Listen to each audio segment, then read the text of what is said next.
நம்ம எடுத்திருக்க டாபிக் வந்து ஒவ்வொரு இளைஞர்கள் மனசுலையுமே கண்டிப்பா இடம் கொண்டிருக்க ஒரு கனவு பத்தி தான் நம்ம பேச போறோம். Dream moving to abroad. கண்டிப்பா இந்த ஒரு ஸ்டேட்மெண்ட் எல்லா இண்டிவிஜுவல் மனசுலையுமே இருக்கும்.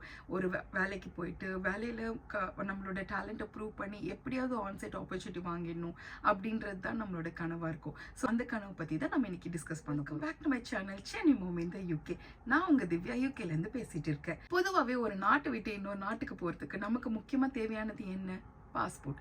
அந்த பாஸ்போர்ட் மட்டும் இல்லாம ஒரு நாட்டில் போய் வாழறதுக்கும் அங்க ஏர்ன் பண்றதுக்கும் நமக்கு கண்டிப்பா வந்துட்டு வீசான்றது ரொம்பவே முக்கியம். நிறைய பேருக்கு தெரிஞ்ச ஒரு விஷயம் வந்து ஆன்சைட் போகணும்னா நமக்கு தெரிஞ்ச ஒரு வழி கம்பெனி மூலிமா.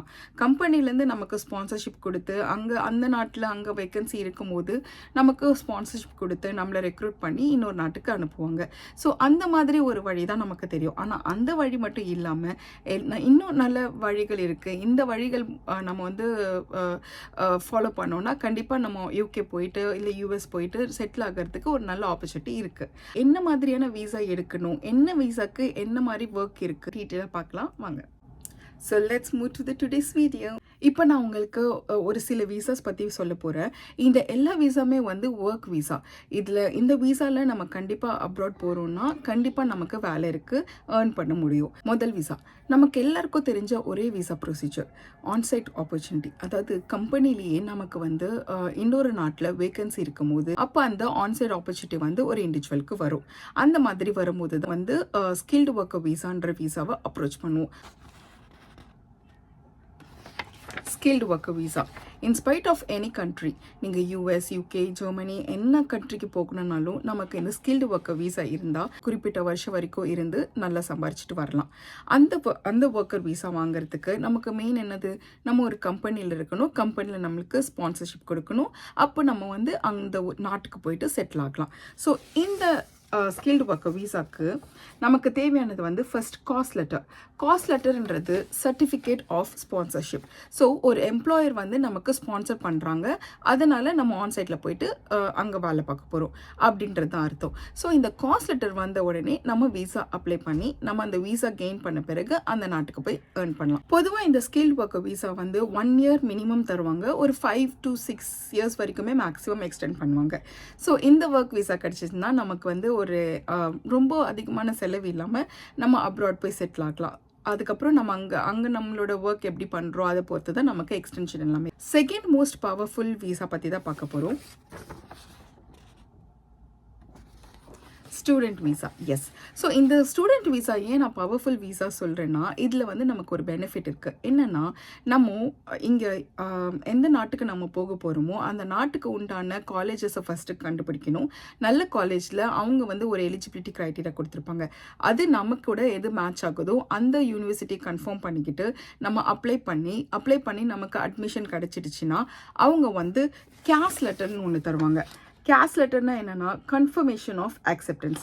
ஸோ இந்த கேஸ் லெட்டர் நமக்கு வந்த உடனே ஸ்டூடெண்ட் வீசா நம்ம இந்தியாவிலேருந்து ஆர் அவுட் சைட் ஆஃப் எந்த கண்ட்ரிக்கு நம்ம அப்ளை பண்ண போகிறோம், US or UK. So outside of that country நம்ம அப்ளை பண்ணும்போது நம்ம இந்த கேஸ் லெட்டர் வச்சுட்டு வீசா ப்ராசஸ் பண்ண ஆரம்பிக்கலாம். இது எல்லாத்துக்குமே வந்து எலிஜிபிலிட்டி க்ரைட்டீரியா இருக்குது, கொஞ்சம் அமௌண்ட் நம்மக்கிட்ட இருக்கணும். ஸோ இது எல்லாத்தையும் பற்றியும் நம்ம நெக்ஸ்ட் வீடியோவில் கவர் பண்ணிக்கலாம். ஸோ இந்த கேஸ் லெட்டர் வந்தோடனே வீசா அப்ளை பண்ணுறோம், வீசா அப்ரூவ் ஆன உடனே நம்ம அந்த நாட்டுக்கு கூடி போகிறோம். ஸோ மினிமம் 1 year இருக்க கோர்ஸ் மாதிரி தான் நம்ம எடுக்கணும். அந்த மாதிரி நம்ம எடுத்தோம்னா நமக்கு ஒரு பெனிஃபிட் இருக்குது. அதுதான் வந்து என்னென்னா இருக்கிற எல்லா டெஸ்ட்டுமே, எக்ஸாம்ஸ், அசைன்மெண்ட்ஸ் எல்லாமே வந்து ப்ராப்பராக முடிச்சிட்டோம், எந்த ஒரு அரியரும் இல்லைன்னா நமக்கு வந்து பிஎஸ்டபிள்யூ எடுக்கிறதுக்கான சான்சஸ் அதிகமாக இருக்குது. ஸோ பிஎஸ்டபிள்யூனா என்ன, post study work visa. So இந்த வீசா வச்சுட்டு நம்ம எக்ஸ்டெண்ட் பண்ணிக்கலாம். அதாவது நம்மளோட ஸ்டே வந்து இன்னும் ஒரு 2 yearsக்கு நம்ம எக்ஸ்டெண்ட் பண்ணிக்கலாம். ஸோ இன்கேஸ் யூகேல நம்ம படிக்கிறோம் அப்படின்னா நம்ம வந்து 2 years எடுத்துக்கலாம். இதே வந்து நம்ம டாக்டரேட் மாதிரி எதாவது படிக்கிறோம்னா 3 years வரைக்குமே எக்ஸ்டென்ஷன் அவைலபிளாக இருக்குது. ஒன்ஸ் இந்த வீசா நம்ம கெயின் பண்ண பிறகு நமக்கு யூகேல இருந்து வேலை தேடுறதுக்கும் ஆப்ஷன் இருக்குது. ஸோ வேலை தேடிட்டு நம்ம ஒரு நல்ல வேலை கிடைச்ச உடனே அவங்க கிட்ட வந்து நம்ம அப்ரோச் பண்ணி ஸ்பான்சர்ஷிப் வாங்கிக்கலாம். ஸோ முன்னாடி சொன்ன மாதிரி தான் ஸ்கில்டு ஒர்க்கர் வீசாவில் சர்டிஃபிகேட் ஆஃப் ஸ்பான்சர்ஷிப் அந்த லெட்டர் வாங்குற மாதிரி இங்கேயும் அந்த கம்பெனி கிட்டேருந்து நம்ம அந்த லெட்டர் வாங்கிட்டோம்னா நம்ம ஸ்ட்ரெயிட்டாகவே ஸ்கில்டு ஒர்க்கர் வீசாக்கு ஜம்ப் பண்ணிக்கலாம். Global business mobility. ஸோ இந்த விசாவும் வந்து கம்பெனி தான் தரணும். இது என்ன விசானா, ஃபார் எக்ஸாம்பிள் ஒரு கம்பெனி எக்ஸ் வந்து இந்தியாவில் இருக்குது. ஸோ அந்த கம்பெனி எக்ஸ் அங்கே வந்து நம்ம ஒர்க் பண்ணிட்டு இருக்கும்போது அந்த எக்ஸ் கம்பெனி வந்து யூஎஸ்லேயோ யூகேலேயோ ஒரு நல்ல பிரான்ச் இருக்குதுன்னு வச்சுக்கோங்களேன். ஸோ அந்த பிரான்ச்சில் வந்து வேக்கன்சி இருக்குன்னா அந்த நாட்டில் இருக்கிற மெம்பர்ஸ் யாருமே ரெக்ரூட் பண்ண முடியலன்னா அப்போ அவங்க வந்து இன்டர்னல் இமெயில்ஸ் அனுப்புவாங்க. இந்த இன்டர்னல் இமெயில்ஸை நம்ம எப்போவுமே பொதுவாக அவாய்ட் பண்ணிடுவோம். ஏன்னா அது ஆல்ரெடி நமக்கு இருக்கிற ஒர்க் ப்ரெஷரில் இந்த இன்டர்னல் இமெயில்ஸ், கம்பெனி இமெயில்ஸ் எல்லாத்தையும் நம்ம அவாய்ட் பண்ணிடுவோம். ஸோ நெக்ஸ்ட் டைம் அதை இக்னோர் பண்ணாதீங்க. என்ன பண்ணுங்கள், அந்த இமெயிலை நல்லா தரவாக பாருங்கள். மோஸ்ட்லி நம்மளோட ஸ்கில் செட் மேட்ச் பண்ணுற மாதிரி வேக்கன்சிஸும் இருக்கும். ஸோ அந்த மாதிரி வேக்கன்சி இருக்கும்போது கண்டிப்பாக அப்ளை பண்ணுங்கள். ஒரு 10 ஆப்பர்ச்சுனிட்டிக்கு நீங்கள் அப்ளை பண்ணுறீங்கன்னா அட்லீஸ்ட் 1 கிளிக்காக தான். ஸோ அந்த மாதிரி ட்ரை பண்ணி பாருங்கள். அந்த மாதிரி இருக்கும்போது உங்களுக்கு இன்ட்ரா கம்பெனி ட்ரான்ஸ்ஃபர் பண்ணால் இந்த குளோபல் பிஸ்னஸ் மொபிலிட்டி விசா வந்து தருவாங்க. ஸோ இதுவும் வந்து கம்பெனி மூலியமாக தான் வரணும். ஆனால் வந்துட்டால் மினிமம் 1 இயருக்கு ஒர்க் பண்ணலாம். மோர் தென் 5-6 இயர்ஸ் வரைக்குமே எக்ஸ்டெண்டபிள் இருக்குது. இது வரைக்கும் நம்ம பார்த்த விசா வந்து white collar jobs. For example நம்ம ஐடியில் ஒர்க் பண்ணுறோம், ஒரு ஸ்டூடெண்ட்டாக இருக்கிறோம், அவங்க எல்லாருக்கும் இருக்கிற ஜாப் இது. இப்போ நம்ம பார்க்க போகிறது வந்து medical field health and care worker visa. இந்த விசாவில் என்ன நமக்கு பெனிஃபிட்னா, இந்த விசா காஸ்ட் வந்து ரொம்பவே கம்மி. இது வந்து வேலை கிடைச்ச பிறகு தான் அப்ளை பண்ணணும்னு கிடையாது. இந்த ஒர்க்கர் விசா நம்ம எடுத்துக்கிட்டோன்னா நம்ம யூகேவோ யூஎஸோ போயிட்டு நேராக அங்கேயே நம்ம ஸ்டே பண்ணிக்கிட்டே வேலை தேடலாம். ஆனால் இது வந்து நம்ம தான் எடுக்கணும். எம்ப்ளாயர் மூலியமாக கிடைக்கிறது கொஞ்சம் கஷ்டம். மட்டும் இல்லாமல் இது specific to medical professional. So இந்த மெடிக்கல் ப்ரொஃபஷனல் டிகிரி யார் முடிச்சிருக்காங்க, அதுக்கப்புறம் அந்த ஆக்குபேஷன்லேயே அவங்க இருக்கணும். இந்த மெடிக்கல் ரிலேட்டட் ஆக்குபேஷன்ஸில் இருக்கணும். டாக்டர், நர்ஸ், இந்த ரேடியாலஜிஸ்ட் அந்த மாதிரி டிகிரிலாம் படிச்சுட்டு அவங்க வந்து ஒரு 2-3 வருஷம் எக்ஸ்பீரியன்ஸ் வச்சுட்டு அதுக்கப்புறம் இந்த விசாவை அப்ளை பண்ணிக்கலாம். அப்ளை பண்ணால் நமக்கு சீக்கிரமே அப்ரூவ் ஆகிடும். And one most benefit is இந்த விசா அப்ளை பண்ணுறோட காஸ்ட் வந்து மினிமல். இப்போ நம்ம பார்க்க போகிறது ஸ்டூடெண்ட்ஸ்க்கான ஒரு விசா. இந்த விசா பேர் வந்து குளோபல் டேலண்ட் விசா. ஸோ இந்த இம்பார்ட்டன்ட் க்ரைட்டீரியா என்னென்னா 30 இயர்ஸ்க்கு முன்னாடி இந்த விசாக்கு அப்ளை பண்ணணும். ஸோ இந்த குளோபல் டேலண்ட் விசாவில் என்ன நடக்கும்னா, நம்ம ஏதோ ஒரு ஆர்ட் அண்ட் கல்ச்சர் எடுத்து படிக்கிறோம், இல்லை ஏதோ ரிசர்ச் பண்ணுறோம் படிச்சுக்கிட்டே, அந்த மாதிரி டிஜிட்டல் டெக்னாலஜியில் ஏதோ ஒன்று புதுசாக கண்டுபிடிச்சிருக்கோம். இது எல்லாத்துக்கும் சேர்த்து வச்சு நமக்கு இந்தியாவில் வந்து ஒரு ப்ரெஸ்டீஜியஸ் அவார்ட் தராங்க அப்படின்னு வச்சுக்கோங்களேன். ஸோ அந்த மாதிரி இருக்கிற ஸ்டூடெண்ட்ஸ், எக்ஸ்ட்ராடினரி ஸ்டூடெண்ட்ஸ்க்கெல்லாம் வந்து இந்த விசா ஒர்க் அவுட் ஆகும்.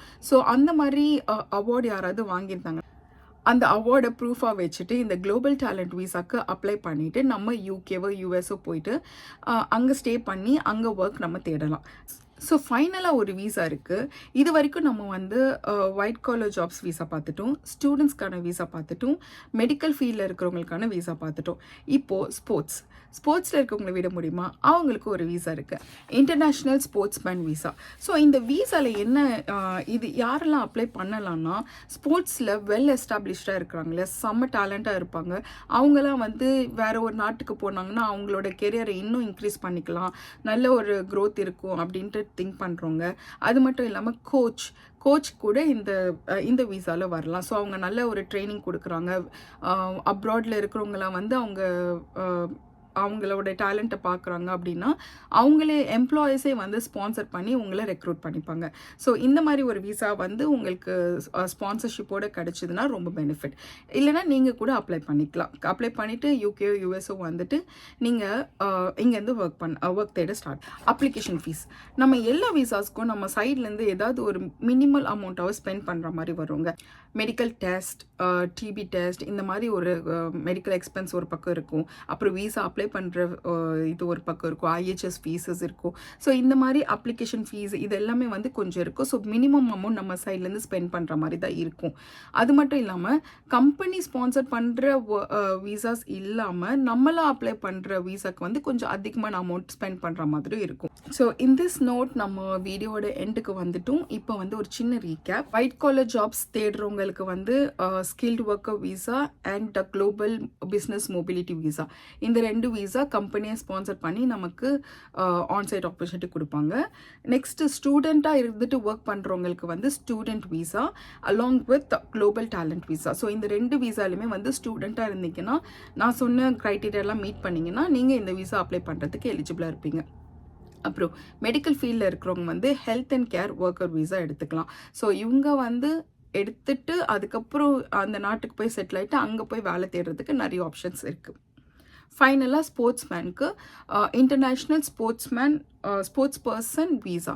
ஸோ இந்த வீசா எடுத்துகிட்டு ஸ்போர்ட்ஸில் நீங்கள் ஜெயிக்கணும்னு நினைக்கிறீங்க, இல்லை கெரியர் க்ரோத் இருக்கணும்னு நினைக்கிறவங்க இந்த வீசா எடுத்துகிட்டு வந்து இங்கே வேலை தேடிக்கலாம். அவ்வளோதாங்க. ஸோ யூகே ஸ்பெசிஃபிக்காக நீங்கள் எடுத்துக்கிட்டிங்கன்னா, நான் சொன்ன இந்த 6 வீசாஸுமே வந்து யூகே ஸ்பெசிஃபிக் தான். ஸோ யூகேல நீங்கள் வந்து செட்டில் ஆகணும், நான் வந்து ஏர்ன் பண்ணணும்னு நினைக்கிறவங்க இந்த 6 வீசா அண்டரில் தான் பண்ண முடியும். வேறு எந்த எக்ஸப்ஷனல் வீசாஸும் நம்மக்கிட்ட கிடையாது. ஸோ இந்த 6 வீசா இந்த 6 வீசா கீழே தான் நம்ம வந்து ஜாபுக்கு அப்ளை பண்ணி, இல்லைனா வீசா வாங்கிட்டு அதுக்கப்புறம் வந்து ஜாப் தேடுற இந்த ப்ராசஸ் எல்லாமே நம்ம பண்ணிக்கலாம். எனி டவுட் நீங்கள் இந்த வீடியோ கீழே கமெண்ட் பண்ணுங்கள். I'll be there to respond to all your questions. இல்லை ஏதாவது ஒரு இடத்துல ஹெல்ப் வேணும், அப்ளிகேஷன்ஸில் ஹெல்ப் வேணும்னா அதையும் மென்ஷன் பண்ணுங்கள். நெக்ஸ்ட் வீடியோ இது ரிலேட்டடாக போடணும், இல்லை வேறு ஏதாவது டாபிக் ரிலேட்டடாக போடணும்னா அதையும் கமெண்ட்டில் சொல்லுங்கள், நான் கண்டிப்பாக கவர் பண்ணுறேன். என்னோட சேனலுக்கு நீங்கள் புதுசாக வந்திருந்தீங்கன்னா மறக்காமல் சப்ஸ்கிரைப் பண்ணிடுங்க. இந்த வீடியோ உங்களுக்கு யூஸ்ஃபுல்லாக இருந்ததுன்னா ஒரு லைக் போட்டு கமெண்ட்டும் பண்ணு. தேங்க்ஸ் ஃபார் வாட்சிங். பாய். See you in the next video.